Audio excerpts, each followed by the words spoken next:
What's going on, guys? This is ZLATAN here and welcome to episode 8 of my Swansea City career mode. I've just heard the news that Francesco Guidolin has been sacked from Swansea City and replaced with Bob Bradley, ex-USA coach. Never heard of him before. But yeah, it's sad news on his birthday as well. But regardless of that, if you guys want to see me make a reaction video to that, let me know in the comments below. I highly doubt that will happen. But yeah, as you can see here, coming up against Stoke City, we're going up against former Swansea City players, Joe Allen and Boney. I believe Joe Allen's on the bench.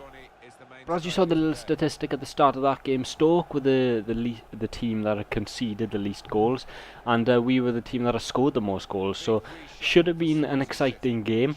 As you can see, Llorente up front, just because Baston started against Arsenal in the Cup last episode. Jack Hawk, Kingsley, Depay, pretty much the standard team that we're going with there. But yeah, I was looking forward to this game. It's the Stoke City FC Stadium. I believe it's called the Bet365 Stadium, but they're not allowed to call it that due to legal betting reasons and whatnot. But yeah, Shaqiri, who's probably their best player. Lovely bit of footwork down the side. We managed to stop his pass, but it falls right back to Shaqiri. Gets inside. I don't know where my defence went. And I think Vorm could have done better there. It's such poor defending by me. Please don't look at the replay at how bad the defending was, but at the same time I do think Vorm could have done a little bit better there. But it's a nice finish from Shaqiri, and yeah, we're playing against the team that have conceded the least amount of goals, so I was always a bit 50-50 on how we were going to react to this. But I think if that had been Baston there, I would have been in on goal 1-on-1 with the keeper. But it's a poor kick out from Jack Butland. It comes to Memphis, and he squares his defender up. Nice little bit of skill. Comes inside, and it's a decent effort. Sorry, that's what Depay's good at. He's really good at just coming inside on his right foot, making some space for himself. But you can see it, Marko Arnautovic is so close to scoring, and he should have. Look at that angle. If he just finessed that, put a little curve on it, which he really should have. That was 2-0 to Stoke, and it could have been game over right there. But we have a chance to get back in it. Here's Barrow with a decent effort. I would have showed you the replay of that, but I didn't want this video going on too long, showing you the replays of everything. But that was actually really close from Barrow. But Stoke here on the attack again. Arnautovic, who we were so close to signing at the start of the season, passes it back to Glenn Whelan, of all people, who managed to hit the crossbar with a decent attempt. But yeah, I asked you guys to comment some players that I should sign in January on yesterday's episode, and I got a couple of suggestions. I think I'm pretty confident on who I'm going to sign now, so that'll be interesting. I believe you. By the way, if you're looking at this now, please sign into to tomorrow's episode. But good ball in from Kingsley. Cracking header from Fernando Llorente into the bottom left corner, and we're right back in it just after half time. It gives us a lot of time now to try and get back in the game and hopefully take all 3 points. But a decent header from Llorente. Every game I go on, it's making me harder to drop him just because he's scoring goals, and he's making it hard to drop him. I can't drop a player scoring goals, especially not a striker anyway. But Stoke have it with the corner down this right hand side. It's tackled by Oxford, who passes it up to Depay. Now we've got a good chance of a counter attack here, and Depay finds Modou Barrow. He's got a lot of pace. He's up against Boyan and Glenn Whelan. Is Modou Barrow surely now? No, a save 1-on-1 by the keeper. Jack Butland, Jack Butland in goals. He was so good this game. But our attack is still going. Here's Depay still. He's looking for an option. He'll take it on his own. Lovely bit of footwork there from Memphis. He'll shoot. Good block from the Stoke defender. So close to making it 2-1 there. I mean, we're just getting half chances at this point. Fernando Llorente, because free kick in a good position, and here's Sigurdsson to take it.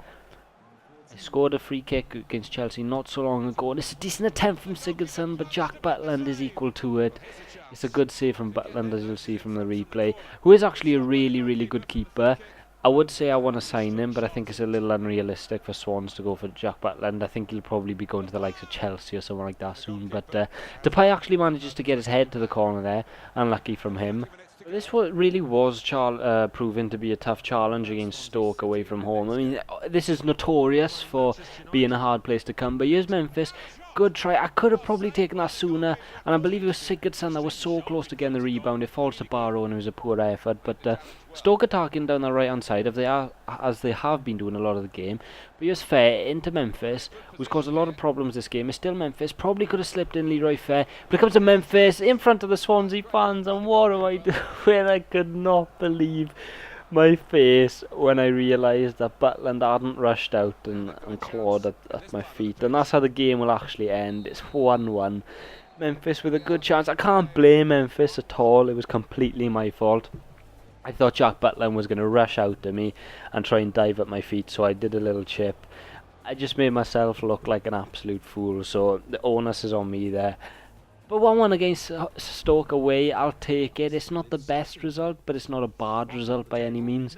But yeah, here we are in our youth academy, or what a scout has brought back to us. We need to get one of these players playing 10 games this season, I believe, which I really don't know which one to pick, because the only decent ones I've got at the moment are goalkeepers. But never mind that, on to the biggest game of the episode. Swansea City take on Manchester United. Manchester United are a team that we've kind of been funny with over the last couple of years as well, where we've managed to pick up a decent amount of wins and whatnot. As you can see here, a win today would take us above them. We're sitting 4th in the league. 6 wins, 2 draws and 2 losses. That's not a bad record. And as you can see, our team here, I think we started the exact same team as last game, apart from the fact that Neil Taylor has come in at left back, and I believe Britton has come in as centre mid. I think Cork started the last game, but yeah, same team. Other than that, I've been impressed with the performances, and as you see, a strong United team with the likes of Lacazette, Pogba and Rashford on the bench. Now, without Pogba in this starting team and the likes of Tarek and Schweinsteiger in there, I was pretty confident going into this game. I mean, my midfield isn't the best, but it's for sure better than Tarek. And Schweinsteiger hasn't been pulling up trees in the last couple of seasons. Well, not since he's been at United, but a really good chance here. Memphis, I believe that was, into Modabaro here. Comes on the right side, lovely finesse, roulette turn inside, and I just had to take that shot early because I seen Eric B coming towards me, and it's a poor effort in the end. But another attack here down this wing from Mobaro. It comes inside Luke Shaw way too easily. Nice little step over, and I just tried to put that back into Sigurdsson's path for him to get an easy goal, but it was good goalkeeping from Sergio Romero. But here's Rooney, poor tackle from Reece Oxford there.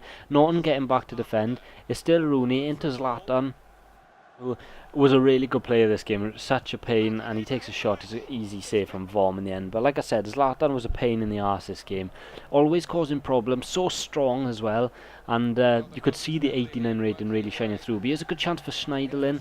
I believe he came on for an injury, or did he start the game? I was saying Schweinsteiger all this time. I think he may have started the game, but that's the good thing when you're playing players like Schneiderlin. When they get chances like that, you're not really threatened when they take shots on the edge of the box. But there's a weird save from Sergio Romero. Did actually manage to keep it out, but here's a chance for us. Here's Memphis. It falls back to him kindly. He'll take a nice little touch. Sigurdsson back through, and we're so close there. I think I should have taken it on my own with Depay, but it's come back to him nicely. Still Memphis, and a little chip over Sergio Romero, and that's 1-0. I won't celebrate against United, even though he was zoned out there. My look on whether players should celebrate against their old teams or not is like, if you are a hero there and you're really cherished at that club, then, you know, be a bit respectful. As you can see, Memphis scores his 3rd goal in the Premier League against a former team. But, you know, if you were kind of zoned out and you weren't really wanted or used there, then go for it, go celebrate. Or even if you're booed on the pitch, like, I still think it's unjust. I'm getting into a really controversial topic here, but I still think it's unjust that Van Persie got booed for United. He did so much for Arsenal, and they never really backed him by bringing in big marquee signings to go and win the league again. But regardless of that, we've made a marquee signing in Gylfi Sigurdsson. Oh, what a strike that was into the bottom corner. I think I'll show you actually 2 replays of this goal. It was such a good goal. So much power off such little backlift, and it's such well placed into the corner. It's 2-0. We're flying. 53 minutes on the clock, and surely we can seal this game out. As you can see, Llorente into Sigurdsson, lovely first touch, and there's no chance for Romero saving that. As you can see from this angle, it just always curving away from the keeper. It's such a nice finish. The keeper gets nowhere near, hits the side of the net, and that's when you know it's a good finish. Our manager getting pumped up there. 2-0 to us at the Liberty Stadium, and we deserve it. We've had the better chances, and we've played really well. United in defence, poor play into Fernando Llorente. Could it be a third? He goes for the shot, and it just misses Depay for the rebound. So close there to making it 3-0 against Man United, but couldn't quite manage to do it.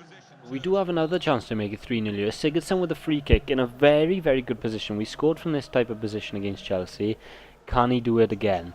Sigurdsson with a free kick is just over. I'm still getting used to free kicks this FIFA. I was really good last FIFA, and if you look on my channel, a couple of videos ago, I actually uploaded a Ronaldo knuckleball free kick, which I got in the FUT draft. That was an insane free kick, but like I said, I'm still trying to get used to them. Good ball from Leroy Fair into Memphis, and as you can see, 70 minutes on the clock. Memphis with a decent attempt, never really testing the keeper.